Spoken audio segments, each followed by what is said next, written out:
Das war Montagmorgen etwa um 5:45 Uhr. Und da sehe ich, dass ein Fuchs auf mich losspurtet. Um heute die Wahrheit herauszufinden, benötigen Sie Ihre animalischen Instinkte. Und dann habe ich in der ersten Reaktion, weil er dann sehr nahe kam, habe ich nur die Hände geklatscht und so gemacht und geschrauen. Freis, freis, freis! Wie eine Maschine, Traktor, Panzer! Und er ist ein bisschen retour und ist dann wieder auf mich losgekommen. Und ich habe dann hinterher geschaut, wie ich mich wehren kann. Gesehen da die Steine, nehme den da, den riesen Stein habe ich genommen und habe ihn nach dem gerührt. So.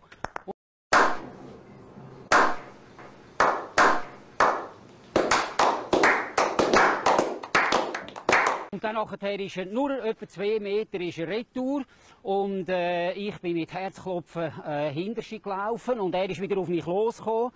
Und dann habe ich gesehen, hindurch hat es da nochmal Stein. Dann habe ich den da genommen und habe versucht, ihn wieder zu vertreiben. So.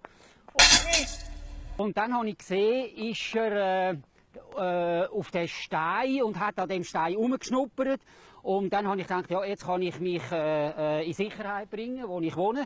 Und bin nur so retour. Und dann ist er wieder auf mich loszurennen gekommen.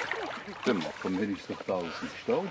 Und ich habe mich dann gedreht und bin gespurtet auf den Eingang von meinem Haus. Und aufgemacht und habe mich in Sicherheit gebracht.